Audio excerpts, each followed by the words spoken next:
El aire en la mansión de la Vega era espeso, cargado con el silencio antinatural que sigue a la muerte. Hacía apenas una semana que don Alejandro de la Vega, empresario respetado y padre amantísimo, había sido enterrado, y el luto impostado de su viuda, Verónica Aguirre, ya se había resquebrajado, dejando al descubierto la fría ambición que siempre había ardido bajo su belleza escultural. Las flores del funeral aún no se habían marchitado por completo, pero el perfume de la codicia ya impregnaba los opulentos salones. Sofía, la única hija de don Alejandro, sentía el cambio en cada rincón de la casa que había sido su hogar durante sus 21 años de vida. Las risas de su padre, el aroma del café que él mismo preparaba cada mañana, la calidez de sus abrazos.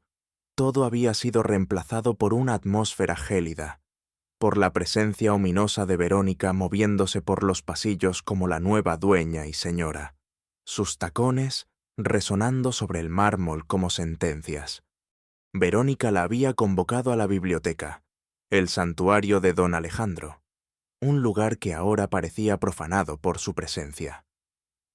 La mujer estaba sentada detrás del imponente escritorio de caoba que había pertenecido a su difunto esposo, revisando unos papeles con una expresión de calculada concentración. Su vestido negro, de un diseñador carísimo, era más una declaración de poder que una muestra de duelo.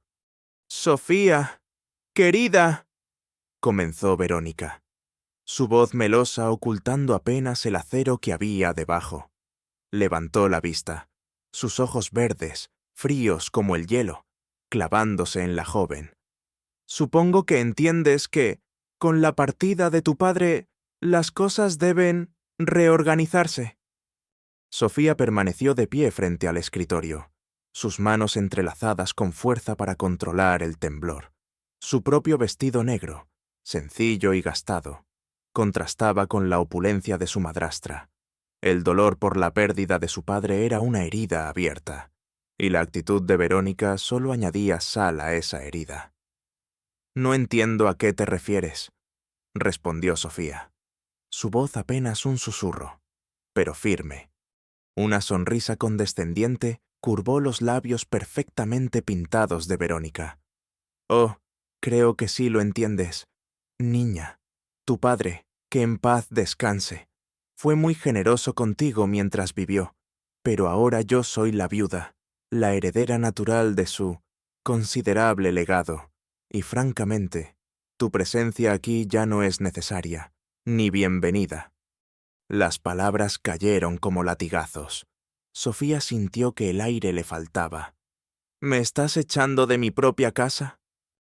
«Técnicamente, ya no es tu casa, ¿verdad?», replicó Verónica, disfrutando visiblemente del momento. «Es la casa de la viuda de la Vega, y he decidido que necesito mi espacio. Además, ya eres mayorcita para buscarte la vida. Tu padre te dio una buena educación. No es hora de que la uses». Se levantó, rodeó el escritorio y se acercó a Sofía, su perfume caro invadiendo el espacio personal de la joven. «He hecho que Clara empaque algunas de tus cosas. Lo esencial. Tienes una hora para despedirte de lo que sea que quieras despedirte, y marcharte. Un taxi te estará esperando». La crueldad del acto era abrumadora.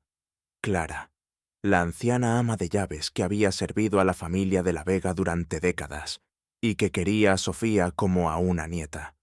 Seguramente había sido obligada a cumplir aquella orden infame con el corazón roto. «No puedes hacerme esto», dijo Sofía, la incredulidad luchando con la rabia impotente. «Mi padre nunca hubiera querido esto». «Tu padre ya no está aquí para decir lo que quiere o no quiere», siseó Verónica, su máscara de dulzura desapareciendo por completo. «Y yo soy la que manda ahora. Así que, ahórrate el melodrama y lárgate. Cuanto antes desaparezcas de mi vista, mejor». Con un último gesto despectivo, Verónica volvió a su escritorio, dando por zanjada la conversación. Para ella, Sofía era solo un cabo suelto, una molestia insignificante que debía ser eliminada para que sus planes se desarrollaran sin obstáculos. Con el corazón encogido y lágrimas pugnando por salir, Sofía subió a su habitación. Sobre la cama, encontró una única maleta vieja, apenas medio llena. Clara había hecho lo que pudo, pero era evidente que las órdenes de Verónica habían sido estrictas. Faltaban muchas de sus pertenencias más queridas, los recuerdos de su infancia, los regalos de su padre.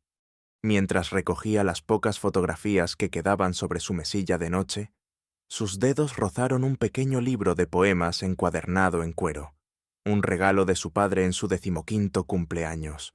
Lo abrió y una pequeña tarjeta doblada cayó de entre sus páginas.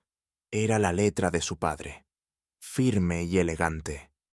Para mi estrella más brillante, Sofía, recuerda siempre que el verdadero tesoro no es el que brilla a la vista de todos, sino el que se guarda en el corazón y se descubre con la llave del amor y la memoria. Cuando llegue el momento, sabrás dónde buscar mi legado más importante. Confía en tu instinto, hija mía. Te amo siempre. Papá. Sofía releyó la nota varias veces, las lágrimas finalmente rodando por sus mejillas. Su padre, incluso en sus últimos días, cuando la enfermedad lo consumía, había estado pensando en ella, en protegerla. Aquellas palabras crípticas que en su momento le habían parecido una simple muestra de afecto poético, ahora adquirían un nuevo significado, una resonancia profunda y urgente. Mi legado más importante. ¿Se refería a algo más que simples palabras? Un testamento, quizás uno diferente al que Verónica seguramente esperaba encontrar. Una chispa de determinación se encendió en medio de su desesperación. No se dejaría aplastar. Su padre le había dejado algo más que dolor y recuerdos. Le había dejado una misión, un secreto, y ella lo descubriría. Abrazó el libro de poemas contra su pecho, la pequeña nota guardada celosamente en su interior como una semilla de esperanza. Se secó las lágrimas, irguió los hombros y bajó las escaleras con una dignidad que Verónica no esperaba. Clara la esperaba en el vestíbulo, sus ojos enrojecidos y llenos de una tristeza infinita. Le entregó a Sofía un pequeño bolso con algo de dinero que había logrado reunir y un bocadillo envuelto en una servilleta. «Cuídate mucho, niña», susurró, abrazándola con fuerza. «Don Alejandro estaría tan orgulloso de tu entereza». Sofía asintió, incapaz de hablar. Salió de la mansión de la Vega, la casa donde había nacido y crecido, con la cabeza alta, dejando atrás la opulencia y la crueldad, pero llevándose consigo el amor incondicional de su padre y el germen de un secreto que podría cambiarlo todo. Desde la ventana de la biblioteca, Verónica la observó marcharse, una sonrisa triunfal dibujada en su rostro. Finalmente, la mocosa se había ido. Ahora podía concentrarse en lo importante: encontrar el testamento de Alejandro y asegurarse de que cada céntimo de su vasta fortuna pasara a sus manos. Llamó a Ricardo Sarmiento, su amante y cómplice, un abogado de pocos escrúpulos que la había estado asesorando en las sombras. «Ya está hecho, Ricardo», dijo Verónica, su voz ronroneando de satisfacción. «La huerfanita ha volado del nido. Ahora, a encontrar ese dichoso papel y a empezar a disfrutar de lo nuestro». Ricardo rió al otro lado de la línea. «Excelente, mi reina. Sabía que lo conseguirías. Mañana mismo empezaré a presionar al notario de Alejandro. Si existe un testamento, lo encontraremos. Y si no, nos aseguraremos de que aparezca uno que nos beneficie». Verónica colgó, sintiéndose la dueña del mundo. Recorrió la biblioteca con la mirada, imaginando ya los cambios que haría, la vida de lujo y poder que le esperaba. No tenía la menor sospecha de que la frágil joven que acababa de expulsar con tanta displicencia Se había llevado consigo la única pista hacia el verdadero testamento de don Alejandro de la Vega, un documento que podría convertir sus sueños de grandeza en cenizas. La partida apenas comenzaba. El chirrido de la puerta al cerrarse resonó en la minúscula habitación de la pensión como el portazo final a una vida que ya no existía. Sofía dejó la raída maleta sobre la cama individual, cuyo colchón se hundía lastimosamente bajo el peso. Las paredes, pintadas de un amarillo desvaído, estaban desnudas, salvo por una mancha de humedad en el rincón que parecía un mapa de un país desconocido y triste. Una única bombilla, colgando de un cable pelado, arrojaba una luz mortecina sobre el escaso mobiliario la cama, una silla coja y una mesita de noche desconchada. El contraste con la suntuosa elegancia de la mansión de la Vega era tan brutal que le oprimió el pecho. Se sentó en el borde de la cama, el cuerpo dolorido por la tensión y el alma rota por el duelo y la humillación. Afuera, los ruidos de la ciudad, bocinas, sirenas lejanas, el murmullo anónimo de la multitud, se filtraban a través de la delgada ventana, recordándole su soledad, su desamparo. Había encontrado aquella pensión en un barrio humilde, gracias al poco dinero que Clara le había dado y a la ayuda de una antigua compañera de instituto, a la que apenas recordaba, pero que, al enterarse de su situación por una llamada desesperada, le había ofrecido un techo temporal, con la condición de que buscara algo más permanente lo antes posible. Sacó de su bolso el pequeño libro de poemas encuadernado en cuero y la nota de su padre, la caligrafía de don Alejandro, tan familiar, tan llena de su personalidad. Era como un bálsamo y una daga al mismo tiempo. El verdadero tesoro no es el que brilla a la vista de todos, sino el que se guarda en el corazón y se descubre con la llave del amor y la memoria. Cerró los ojos y dejó que los recuerdos la invadieran, buscando en ellos esa llave, ese susurro del testamento que ahora intuía. Se vio de niña, acurrucada en el regazo de su padre en la inmensa biblioteca de la mansión, mientras él le leía cuentos de tesoros escondidos y héroes valientes. Don Alejandro siempre había tenido una fascinación por los enigmas, los acertijos, los secretos ingeniosamente guardados. La mente, Sofía, le decía a menudo, con un brillo travieso en los ojos, es el cofre más seguro, lo que guardas en ella, protegido por el ingenio y el cariño. Nadie te lo puede arrebatar. Recordó un día, poco antes de que su salud comenzara a declinar seriamente. Estaban paseando por el jardín trasero de la mansión, un lugar que don Alejandro amaba profundamente.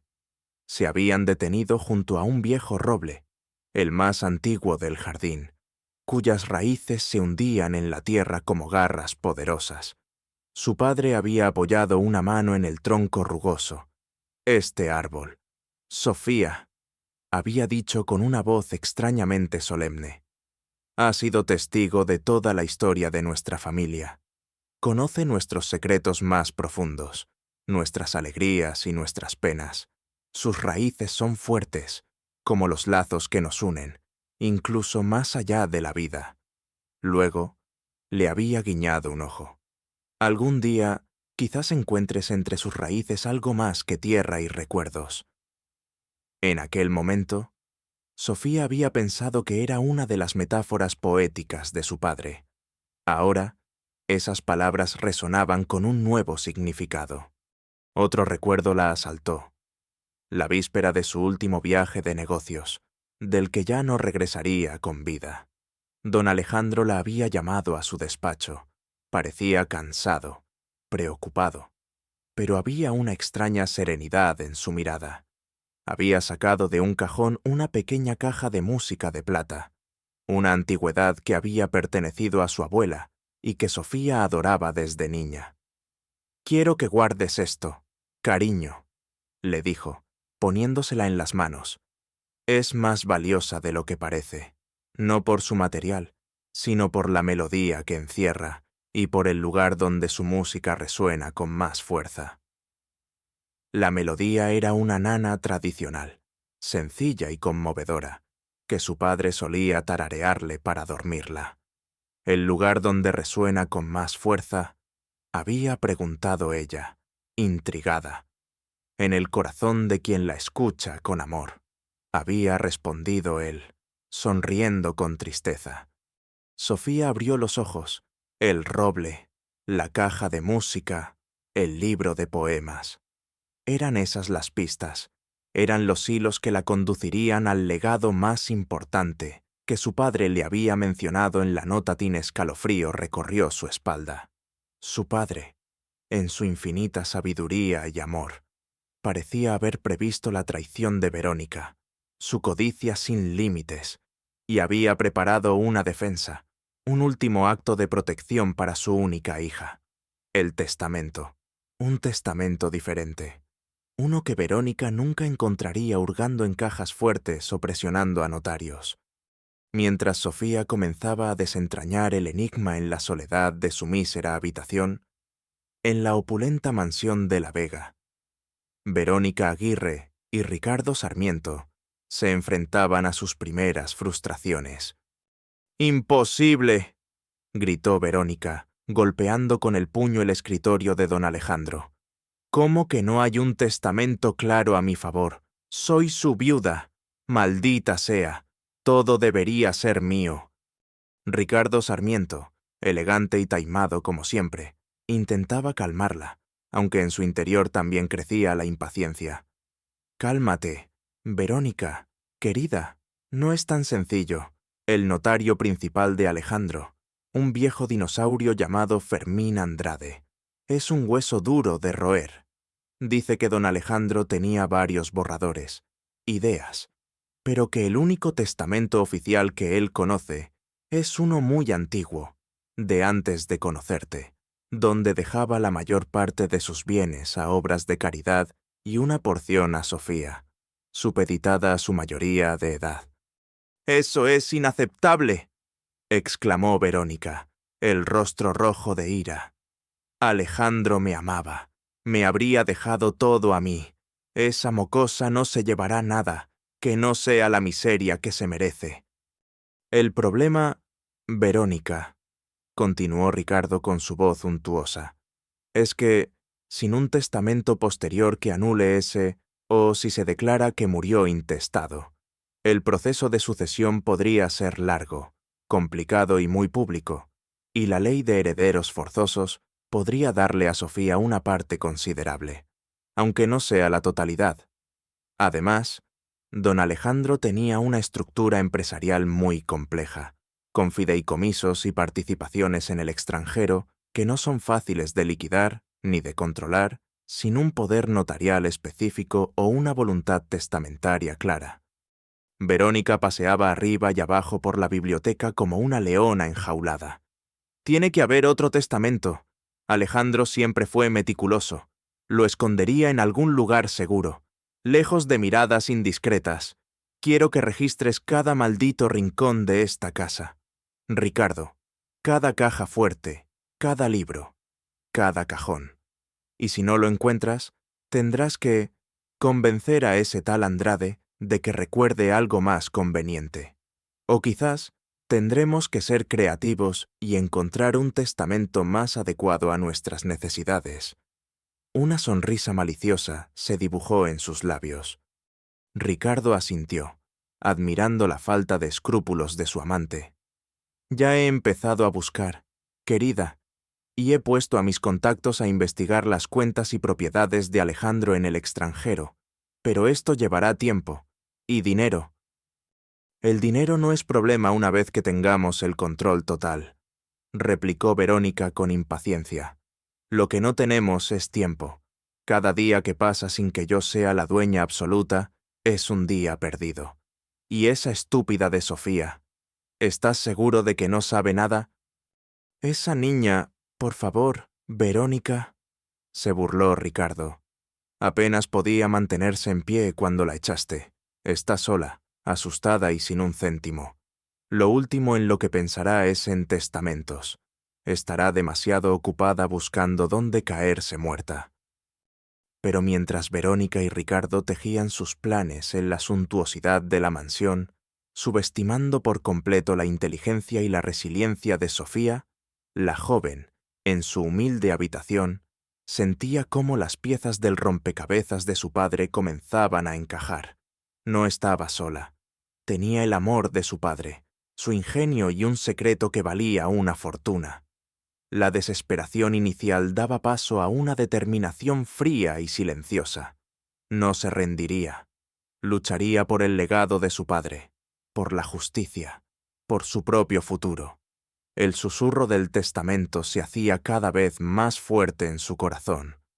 La mansión de la Vega, antes un remanso de paz y elegancia discreta, se había transformado en el epicentro de una búsqueda febril y despiadada. Verónica Aguirre, con la ayuda de su astuto y amoral amante, Ricardo Sarmiento, no dejaba piedra sobre piedra en su obsesión por encontrar un testamento que la nombrara heredera universal de la inmensa fortuna de don Alejandro. Días y noches se dedicaron a registrar metódicamente cada estancia. El despacho de don Alejandro fue el primero en ser desmantelado, libros arrancados de las estanterías y sacudidos con violencia, cajones vaciados en el suelo, alfombras levantadas, incluso los cuadros fueron descolgados en busca de una caja fuerte oculta o un compartimento secreto. Verónica, con guantes de látex para no estropear su manicura perfecta, hurgaba entre los papeles personales de su difunto marido, leyendo cartas íntimas y documentos financieros con una avidez que helaba la sangre de los pocos sirvientes que aún quedaban y que eran obligados a presenciar o participar en aquel ultraje.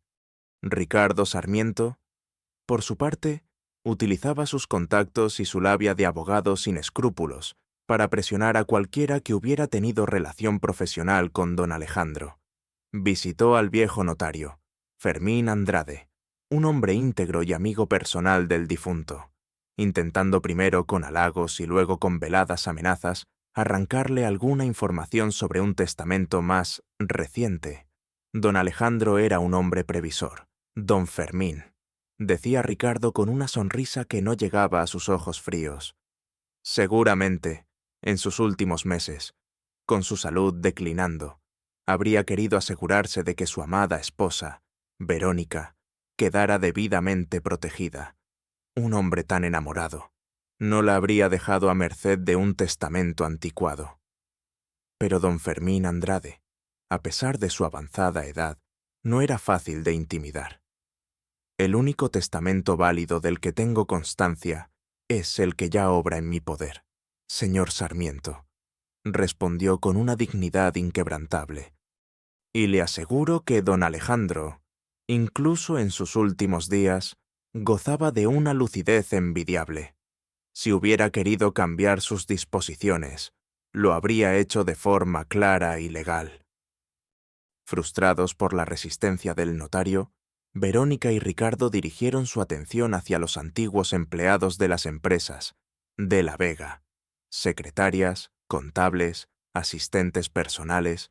Todos fueron sometidos a sutiles interrogatorios, a ofertas de recompensas por cualquier información útil, o a la amenaza implícita de ver sus carreras arruinadas si no cooperaban. Algunos, por miedo o por codicia, soltaron migajas de información intranscendente. Otros, por lealtad a la memoria de don Alejandro, se mantuvieron firmes. La tensión en la mansión era palpable. Verónica, cada vez más impaciente y paranoica, descargaba su mal humor sobre el personal. Sus gritos y exigencias resonaban por los pasillos, convirtiendo la otrora cálida residencia en una prisión dorada. Ricardo, aunque mantenía una fachada de control, también empezaba a sentir la presión. Los acreedores de sus propios negocios, menos bollantes de lo que aparentaba, comenzaban a impacientarse, y la fortuna de la Vega era su única tabla de salvación. Mientras tanto, Sofía intentaba sobrevivir en la dura realidad de su nueva vida. La pequeña habitación de la pensión se había convertido en su refugio y su cuartel general. Pasaba las horas releyendo la nota de su padre, estudiando el libro de poemas, intentando encontrar un patrón, una lógica oculta en sus palabras.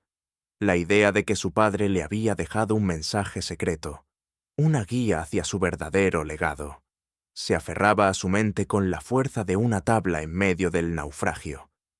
Sabía que no podía quedarse de brazos cruzados. Necesitaba información. Necesitaba saber qué estaba ocurriendo dentro de la mansión, qué tramaban Verónica y Ricardo. Su primer pensamiento fue Clara, la fiel ama de llaves.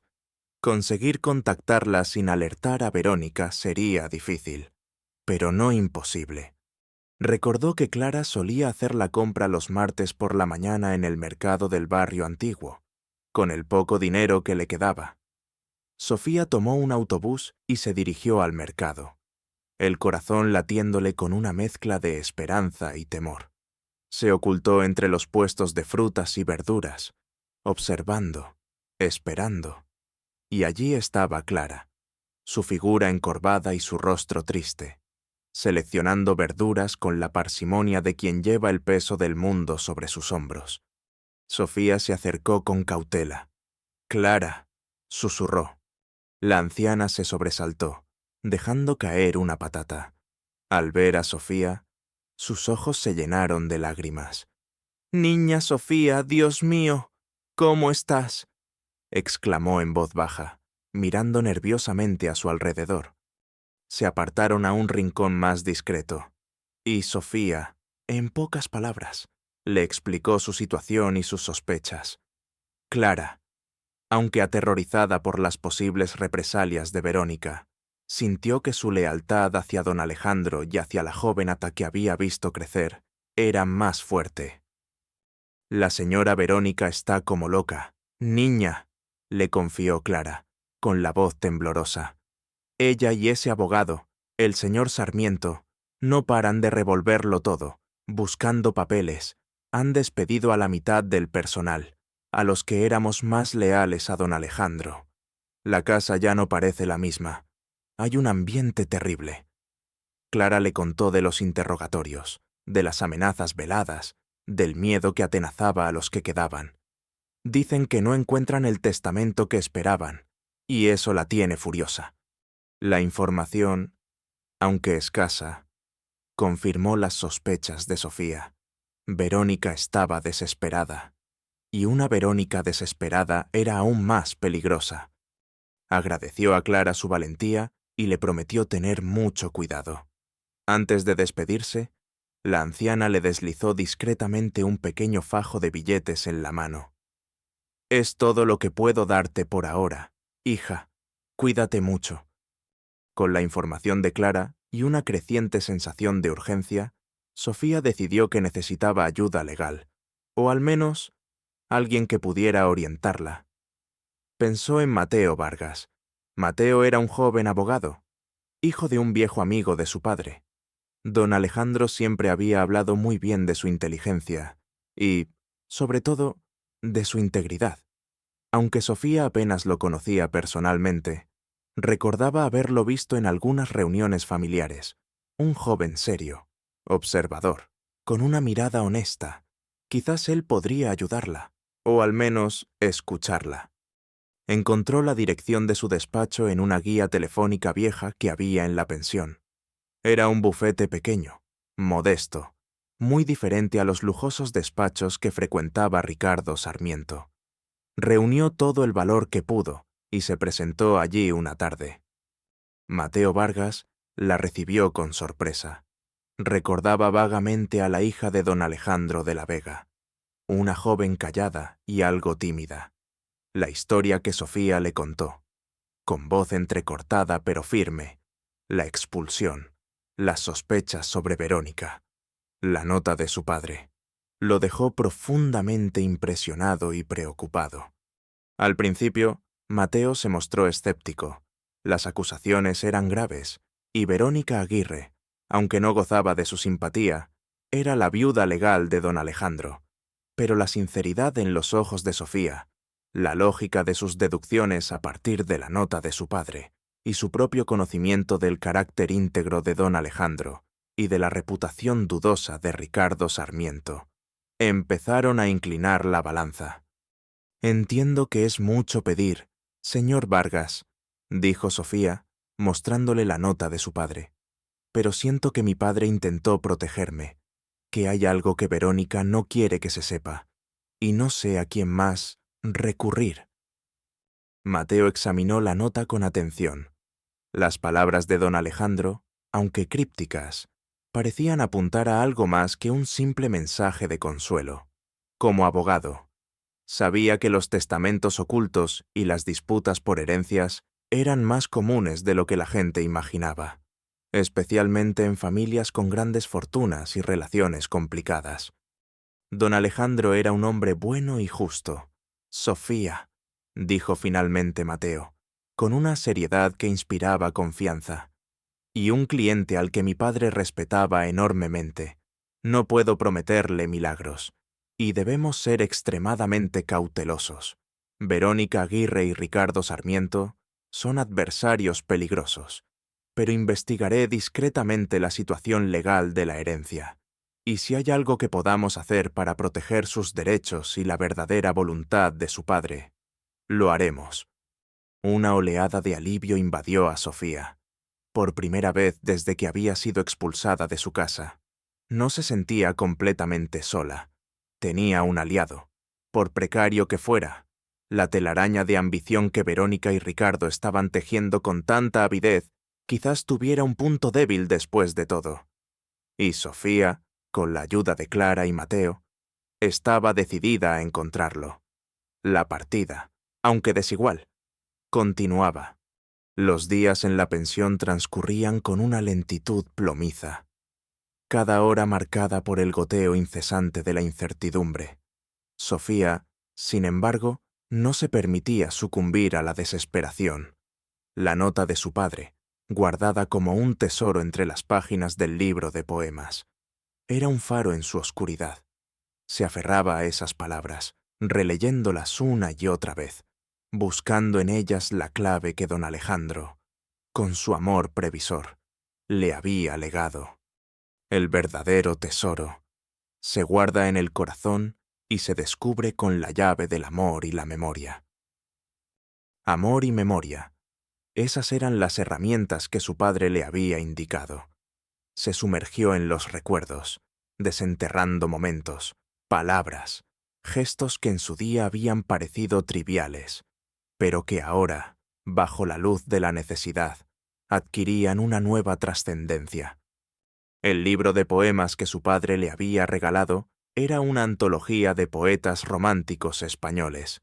Don Alejandro solía leerle versos en voz alta, especialmente uno de Gustavo Adolfo Bécquer, que hablaba de suspiros que se escapan de su pecho triste y solitario, y de lágrimas que caen como gotas de rocío. Recordó que su padre, al regalarle el libro, había subrayado un verso en particular de otro poema, uno menos conocido, que decía «donde el alma encuentra su eco, y el silencio canta su canción más pura».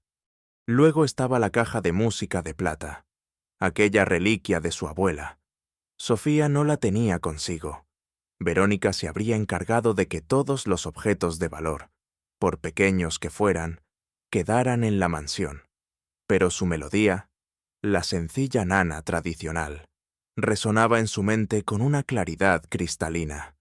El lugar donde su música resuena con más fuerza, en el corazón de quien la escucha con amor. Una metáfora o algo más literal. Y el viejo roble del jardín, algún día, quizás encuentres entre sus raíces algo más que tierra y recuerdos. Las raíces del árbol, los lazos familiares, la historia. ¿Estaría allí el secreto? Parecía demasiado obvio, demasiado expuesto. Verónica y Ricardo, en su frenesí, seguramente habrían ordenado cavar alrededor de cada árbol sospechoso. Sofía pasaba horas dibujando en un cuaderno barato un plano improvisado de la mansión. Basándose en sus recuerdos, cada habitación, cada pasillo, cada rincón. Intentaba visualizar a su padre moviéndose por la casa, buscando un lugar que fuera a la vez seguro e insospechado para Verónica, pero profundamente significativo para ellos dos. Un día, mientras Mateo Vargas la ponía al corriente de sus infructuosas pesquisas legales, Verónica y Ricardo habían logrado bloquear temporalmente cualquier acceso a los detalles financieros de don Alejandro, alegando la necesidad de un inventario exhaustivo y la búsqueda de un testamento definitivo. Sofía le habló de sus cavilaciones, de las pistas de su padre. Mateo, aunque pragmático por naturaleza, escuchó con atención. La historia de la nota y los objetos le conmovió. «Tu padre era un hombre notable, Sofía», dijo con respeto, «inteligente y sensible. Si te dejó esas pistas, no fue por capricho. Deben conducir a algo real. La ley es clara, un testamento posterior y debidamente formalizado anula cualquier disposición anterior. Si existe ese documento y lo encontramos, la situación de Verónica cambiaría drásticamente». La mención del corazón en la nota de su padre y en la descripción de la caja de música seguía intrigando a Sofía. El corazón de quien la escucha con amor. Y si no se refería solo al sentimiento, sino a un lugar asociado al amor, a la memoria más íntima. Entonces, como una epifanía, un recuerdo olvidado emergió de las profundidades de su mente. Su madre había muerto cuando Sofía era muy pequeña, pero don Alejandro siempre había mantenido viva su memoria. Había una habitación en el ala oeste de la mansión, el antiguo tocador de su madre, que su padre había conservado intacto, casi como un santuario. Era un lugar al que Verónica rara vez entraba, considerándolo lúgubre y lleno de fantasmas del pasado. Pero para Sofía y su padre era un refugio de paz, un lugar donde sentían la presencia amorosa de la mujer que ambos habían perdido.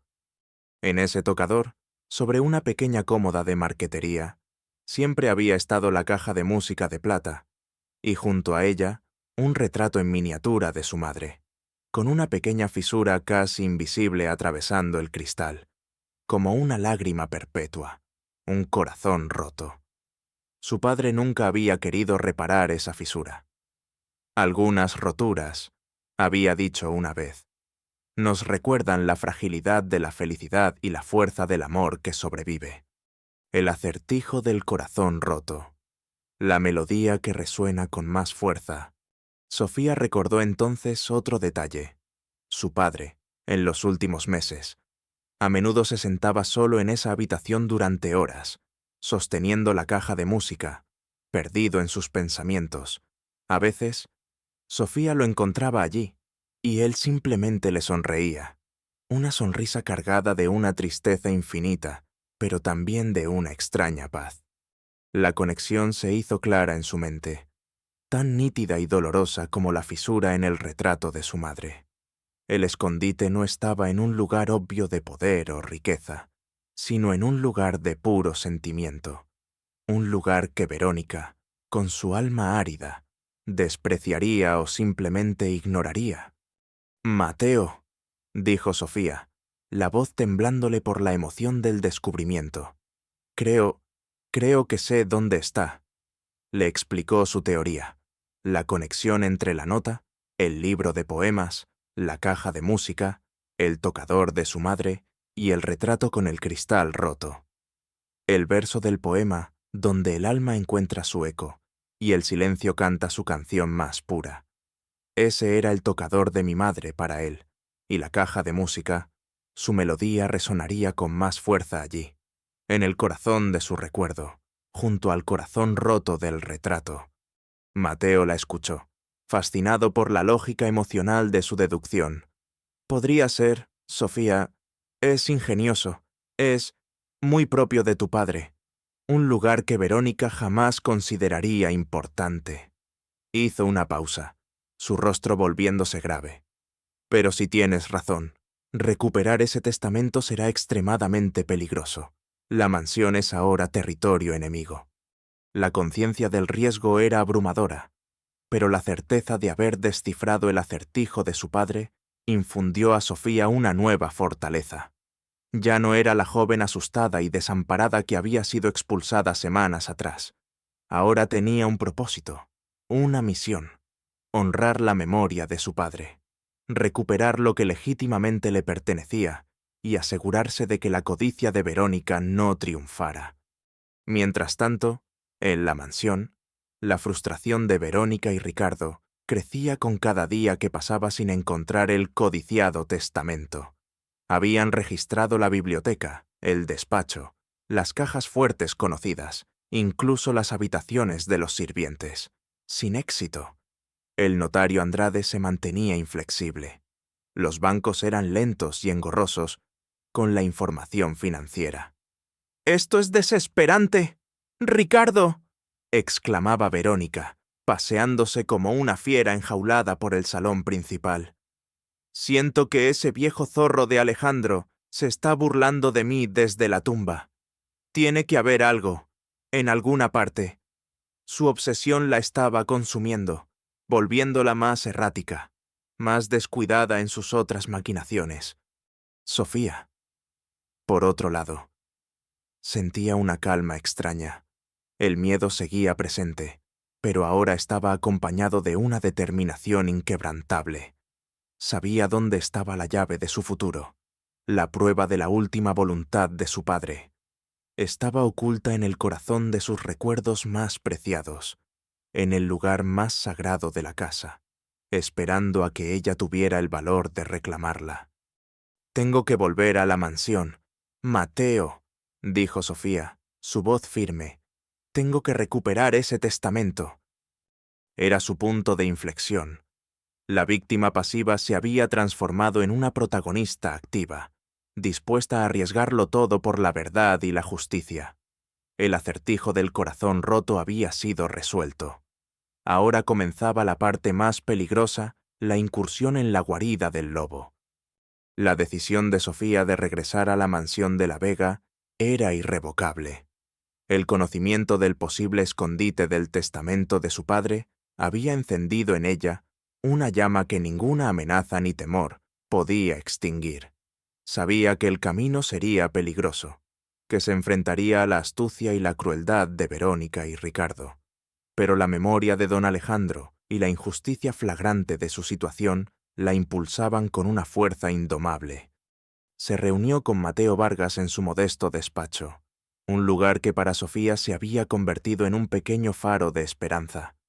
Le expuso su convicción sobre el tocador de su madre como el lugar donde su padre habría ocultado su verdadera voluntad.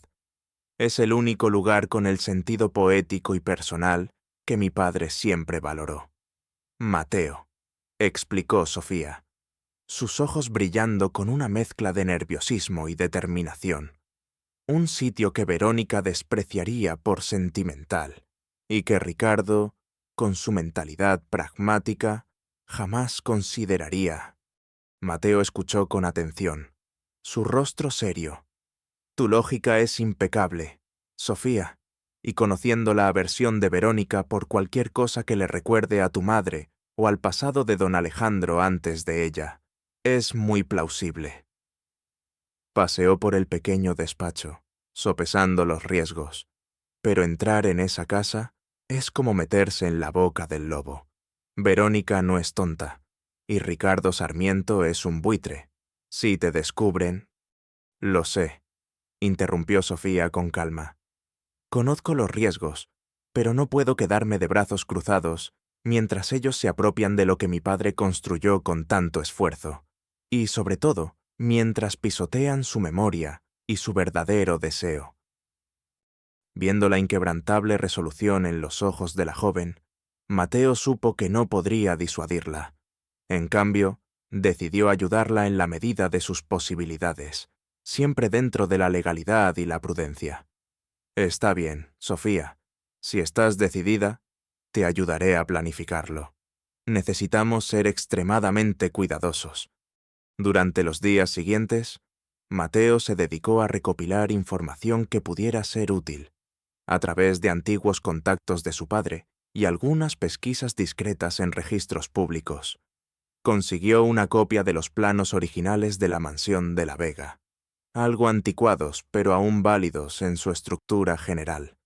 También logró averiguar, a través de un antiguo empleado de seguridad de las empresas de La Vega, que ahora trabajaba por su cuenta, que Verónica no había instalado un sistema de cámaras de vigilancia sofisticado dentro de la casa, confiando más en la lealtad comprada o impuesta de su personal y en la aparente impenetrabilidad de la finca. Lo más crucial fue la información sobre los horarios y rutinas de Verónica y Ricardo.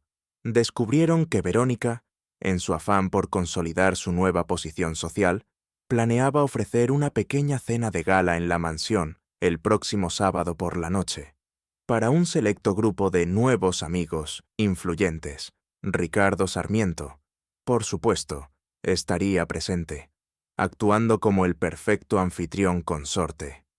«Esa podría ser tu oportunidad, Sofía», dijo Mateo, señalando la fecha en un calendario. «Durante la cena, estarán ocupados, distraídos. La mayoría del personal estará concentrado en atender a los invitados. Podrías tener una ventana de unas pocas horas».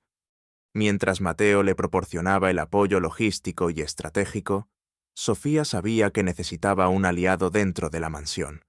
Pensó en Clara. La anciana ama de llaves era su única esperanza de obtener ayuda desde el interior, pero contactarla de nuevo era arriesgado para ambas.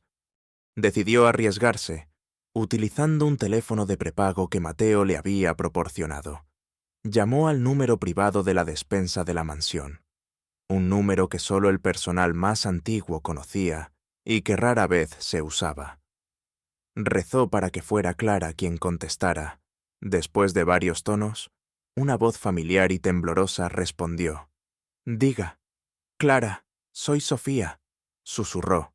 Hubo un silencio tenso al otro lado. «Niña Sofía, ¿estás bien? ¿Dónde estás?», preguntó Clara, la voz cargada de preocupación. «Estoy bien, Clara, pero necesito tu ayuda. Es muy importante. Por mi padre». Conmovida por la desesperación en la voz de la joven y por su inquebrantable lealtad a don Alejandro, Clara accedió a ayudar, a pesar del terror que le infundía Verónica. Acordaron un código discreto y un plan sencillo. Clara, durante la noche de la cena, se aseguraría de que la puerta de servicio del ala oeste, la que daba al jardín trasero y estaba más cerca del antiguo tocador de la madre de Sofía, quedara sin el cerrojo de seguridad adicional que Verónica había mandado instalar recientemente. También intentaría mantener ocupado al poco personal de confianza de Verónica en otras zonas de la casa. Era un riesgo enorme para ella, pero su amor por Sofía y su desprecio por la crueldad de la nueva señora eran más fuertes. Con estas piezas en su lugar, Sofía comenzó a trazar los detalles de su plan. Estudió los planos de la mansión hasta memorizar cada pasillo, cada escalera, cada posible ruta de escape, la imagen del tocador de su madre, con la cómoda de marquetería y el retrato del cristal roto.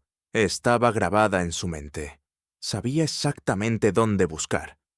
Preparó una pequeña mochila con lo esencial: ropa oscura y ajustada, guantes finos para no dejar huellas, una linterna pequeña pero potente, y algunas herramientas básicas que Mateo le había conseguido.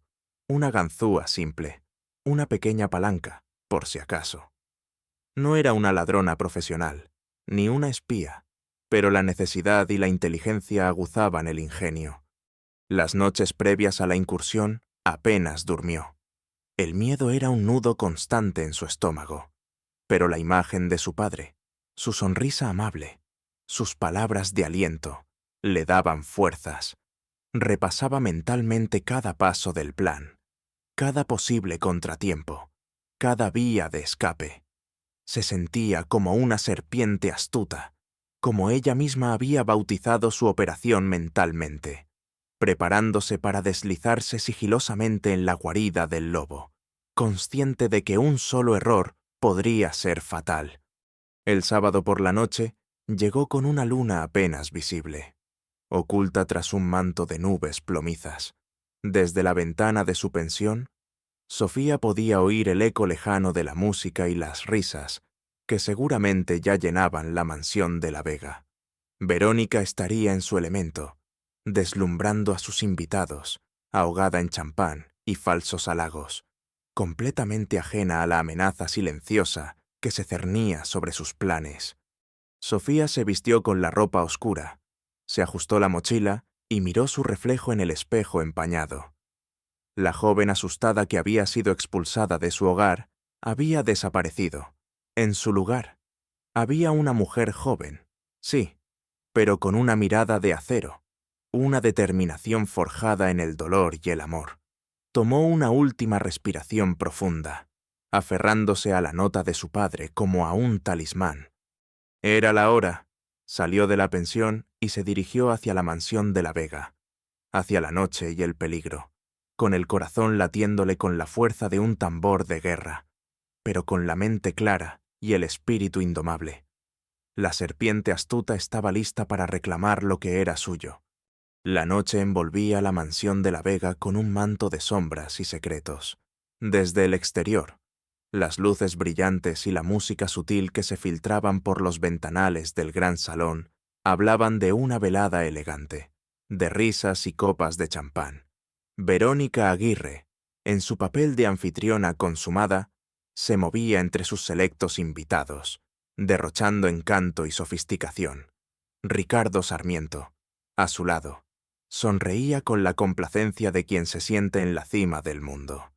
Ninguno de los dos podía imaginar la sigilosa danza que se desarrollaba en las entrañas de su recién adquirido feudo. Sofía se deslizó por el jardín trasero como una sombra escurridiza, el corazón martilleándole en el pecho, pero sus movimientos eran precisos, calculados. La adrenalina agudizaba sus sentidos, tal como Clara había prometido.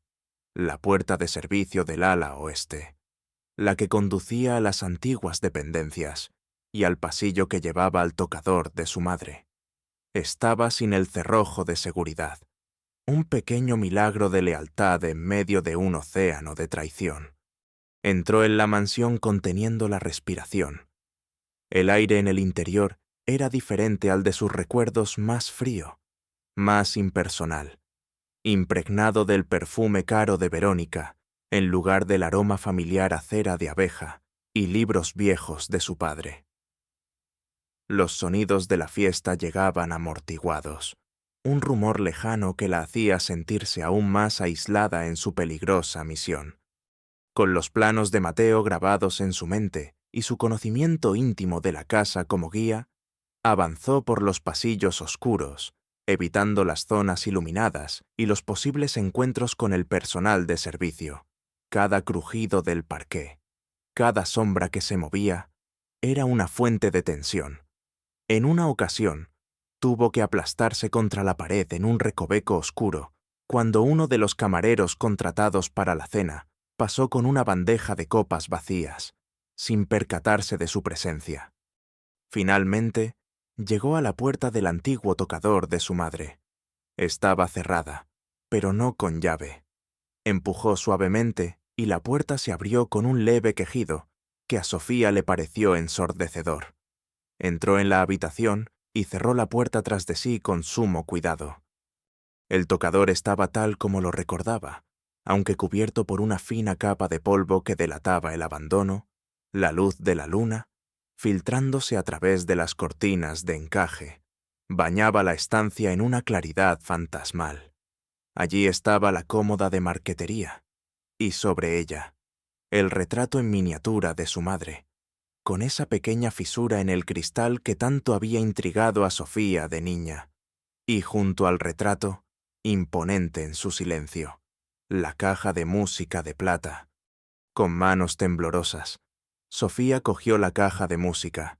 Era pesada, fría al tacto. Recordó las palabras de su padre, el lugar donde su música resuena con más fuerza, en el corazón de quien la escucha con amor. Y el verso del poema, donde el alma encuentra su eco y el silencio canta su canción más pura. Este era el lugar. Abrió la tapa de la caja. El mecanismo estaba intacto. Le dio cuerda con delicadeza, y la sencilla nana tradicional comenzó a sonar, sus notas melancólicas llenando el silencio de la habitación. Era la canción de su infancia, la melodía del amor de su padre. Entonces recordó otro detalle, otra frase de su padre, dicha casi al pasar mientras contemplaban juntos el retrato de su madre. A veces, Sofía, para reparar un corazón roto, hay que saber escuchar la música que solo él puede oír, y encontrar la pieza que falta justo donde la herida es más profunda. La fisura en el cristal del retrato, donde la herida es más profunda. Sofía acercó la caja de música al retrato. Mientras la melodía sonaba, observó con atención la parte posterior del marco del retrato. Era un marco antiguo, de plata labrada. Había una pequeña filigrana, un adorno que siempre le había parecido parte del diseño, pero que ahora, bajo la luz de la luna y con la intuición agudizada, parecía diferente. Con la uña, presionó suavemente sobre la filigrana. Sintió un leve clic. Con cuidado, desmontó la trasera del marco, y allí, en un compartimento secreto increíblemente delgado, apenas perceptible entre la madera y el terciopelo ajado, encontró un sobre amarillento, sellado con el lacre personal de don Alejandro de la Vega. En el sobre, con la caligrafía inconfundible de su padre, una única palabra: Sofía. Era el testamento. Una oleada de emoción la embargó, lágrimas de alivio, de gratitud, de amor por aquel padre maravilloso que había pensado en todo, que la había protegido incluso desde más allá de la muerte. Abrazó el sobre contra su pecho, sintiendo el latido acelerado de su propio corazón. Lo había conseguido. En ese preciso instante, oyó pasos en el pasillo exterior, pasos decididos, acompañados de una voz que conocía demasiado bien, la voz de Verónica.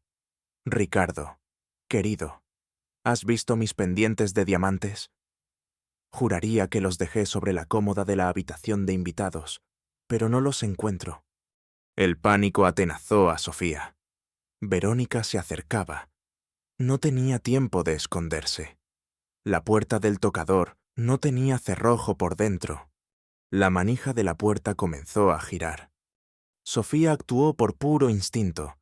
Se metió detrás de un pesado cortinaje de terciopelo que cubría una de las ventanas, justo cuando la puerta se abría y la luz del pasillo inundaba parcialmente la habitación.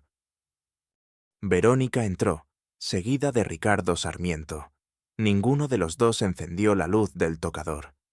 «Qué raro», murmuró Verónica, más para sí misma que para Ricardo. «Este sitio siempre me da escalofríos.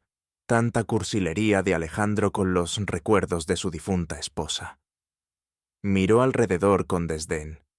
Su vista se posó en la cómoda, en la caja de música que Sofía había dejado abierta, la melodía ya extinguida. «¿Y esto? ¿Todavía funciona este trasto viejo?» Ricardo se encogió de hombros, desinteresado. «Vámonos, Verónica, tus invitados te esperan.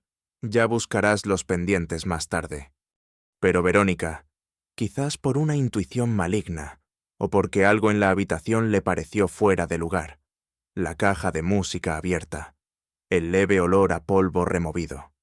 Se acercó a la cómoda, cogió el retrato de la madre de Sofía.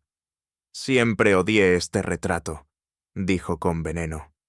«Tan modosita, tan insignificante». Detrás de la cortina, Sofía contenía la respiración, el sobre con el testamento apretado contra su pecho. Cada segundo era una eternidad. Verónica estaba a punto de dejar el retrato cuando su mirada se detuvo en la trasera del marco, ahora ligeramente desajustada. Frunció el ceño. «¿Qué es esto?» Intentó encajarla bien, y notó el hueco del compartimento secreto. Sus ojos se abrieron como platos. «¡Un escondite!». Con manos febriles, abrió el compartimento. Estaba vacío. «Aquí había algo», exclamó, su voz ahora aguda, llena de sospecha. «Alguien ha estado aquí. Ricardo, revisa la habitación. Ricardo, sorprendido por el cambio en su amante, comenzó a mirar alrededor. Sofía sabía que era cuestión de segundos que la descubrieran. No podía quedarse allí. En un movimiento desesperado, aprovechando que Ricardo le daba la espalda y que Verónica estaba obsesionada con el marco vacío, Sofía salió de detrás de la cortina y corrió hacia la puerta. ¡Ahí está!, gritó Ricardo, al verla. Verónica se giró, y al reconocer a Sofía, su rostro se descompuso en una máscara de furia e incredulidad. «Tú, ¿cómo te atreves a volver a esta casa, maldita mocosa?» «He venido a buscar lo que es mío», respondió Sofía, su voz sorprendentemente firme. Mientras retrocedía hacia el pasillo, mostró brevemente el sobre sellado. «El verdadero testamento de mi padre».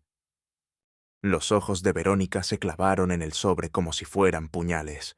La comprensión de lo que aquello significaba la golpeó con la fuerza de un rayo. La habían engañado. La mocosa insignificante la había burlado.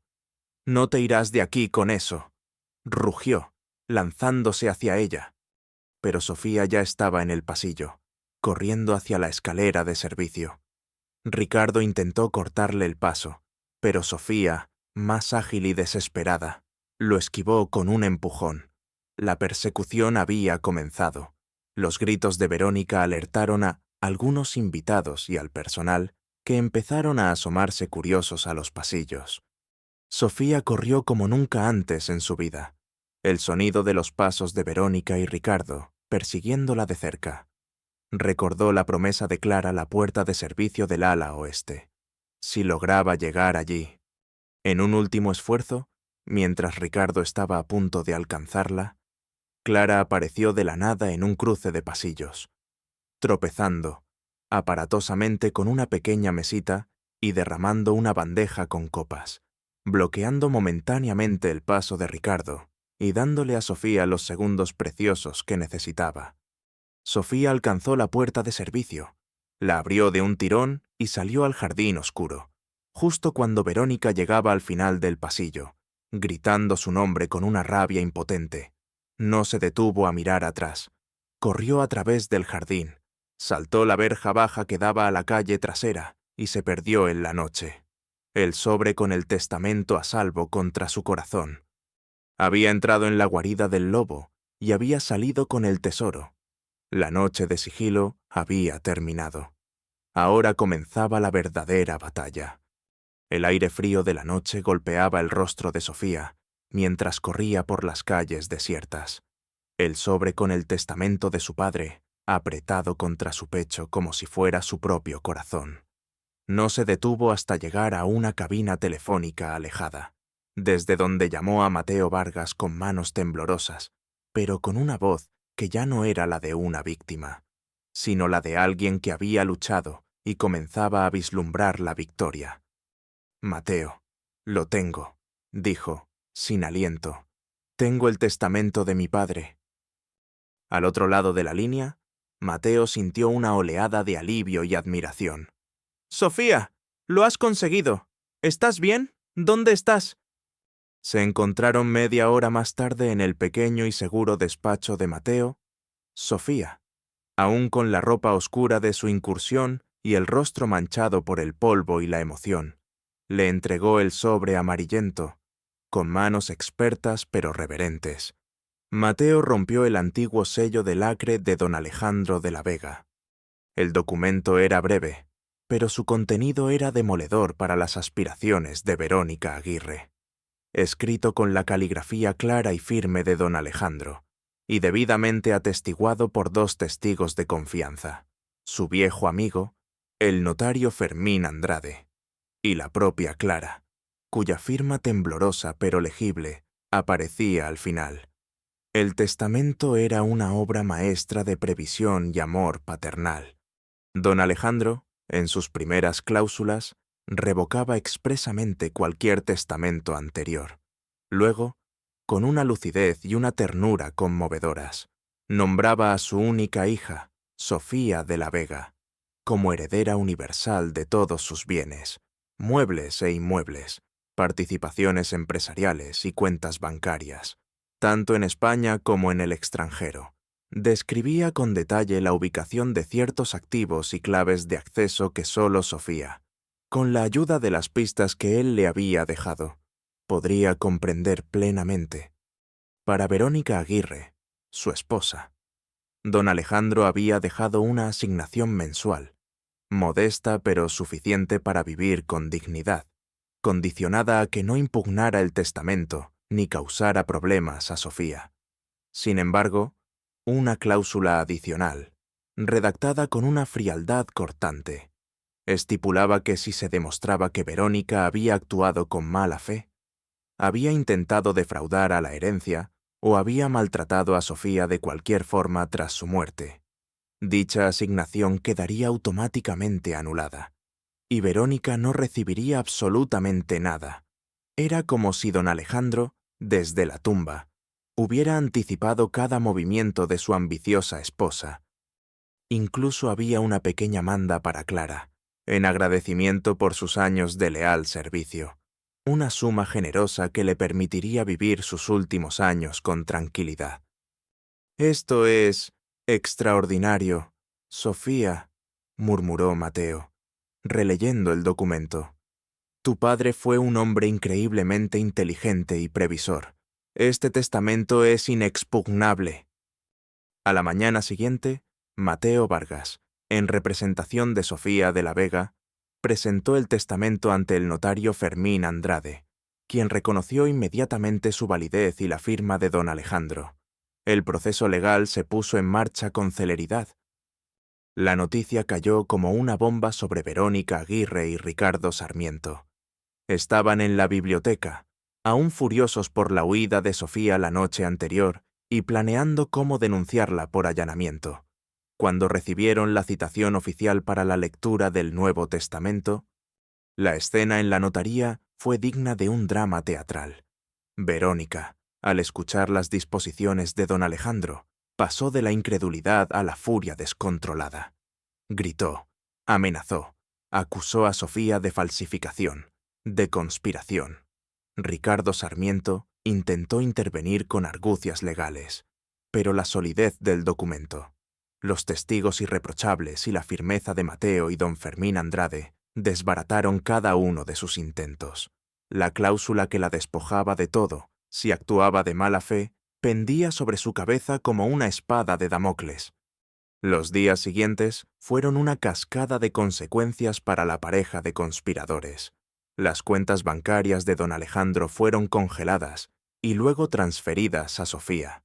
Las órdenes de desalojo de la mansión de la Vega fueron emitidas. Las lujosas tarjetas de crédito de Verónica fueron canceladas. Su mundo de opulencia y poder se desmoronó con una rapidez vertiginosa. Además, las investigaciones que Mateo había iniciado discretamente sobre las actividades de Ricardo Sarmiento, sumadas al escándalo público, atrajeron la atención del Colegio de Abogados y de las autoridades fiscales. Se descubrieron irregularidades en sus propios negocios, deudas impagadas y posibles implicaciones en tramas de evasión fiscal. El cazador se había convertido en presa. Un par de semanas después, Sofía de la Vega regresó a la mansión que había sido su hogar, ya no como una fugitiva sigilosa, sino como su legítima dueña. Mateo la acompañaba. Clara la recibió en la puerta principal, esta vez con lágrimas de alegría y el rostro iluminado por una sonrisa que parecía haber rejuvenecido sus facciones. La casa aún conservaba el rastro del paso de Verónica, una decoración ostentosa y de mal gusto en algunos salones, un aire de frialdad impostada. Pero Sofía sabía que, con tiempo y cariño, volvería a ser el hogar cálido y lleno de amor que recordaba de su infancia. Su primera decisión fue asegurarse de que Clara recibiera la manda de su padre y ofrecerle seguir siendo el ama de llaves. Pero ahora, con el respeto y la dignidad que merecía, la anciana aceptó conmovida. Luego, con la ayuda de Mateo, comenzó la ardua tarea de poner en orden el vasto patrimonio de su padre. Descubrió que don Alejandro no solo le había dejado una fortuna material, sino también un legado de responsabilidad social, con inversiones en proyectos educativos y fundaciones benéficas que él había apoyado discretamente durante años. Sofía decidió continuar y ampliar esa labor, honrando así la verdadera esencia de su padre. No hubo en ella un ápice de revanchismo hacia Verónica. La humillación pública y la pérdida de todo aquello por lo que había luchado con tanta vileza eran castigo suficiente. Verónica y Ricardo desaparecieron de la escena social, envueltos en el escándalo y acosados por sus propios problemas legales y financieros. Se dijo que habían abandonado la ciudad, buscando refugio en algún lugar donde su reputación no los precediera. Sofía, en cambio, floreció. La joven tímida y asustada se transformó en una mujer segura de sí misma, inteligente y compasiva.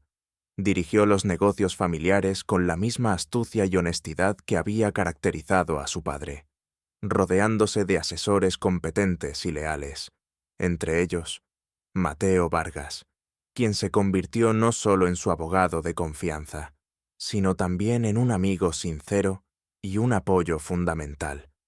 A menudo, Sofía se sentaba en el antiguo tocador de su madre, ahora restaurado con esmero. Sostenía la caja de música de plata, cuya melodía ya no sonaba triste, sino llena de una serena esperanza. Miraba el retrato de su madre, la fisura en el cristal ya no como un símbolo de un corazón roto, sino como el recuerdo de una prueba superada, de un amor que había trascendido la muerte y la traición para guiarla hacia la justicia. La voluntad de don Alejandro de la Vega había sido revelada, y con ella, la justicia había sido restaurada. Sofía comprendió entonces el verdadero significado de las palabras de su padre. El tesoro más grande no era la fortuna heredada, sino la fuerza interior que había descubierto en sí misma, la lealtad de aquellos que la habían ayudado y la oportunidad de construir un futuro basado en el amor, la memoria y la integridad. El amanecer, después de una larga y oscura noche, finalmente había llegado a la vida de Sofía de la Vega.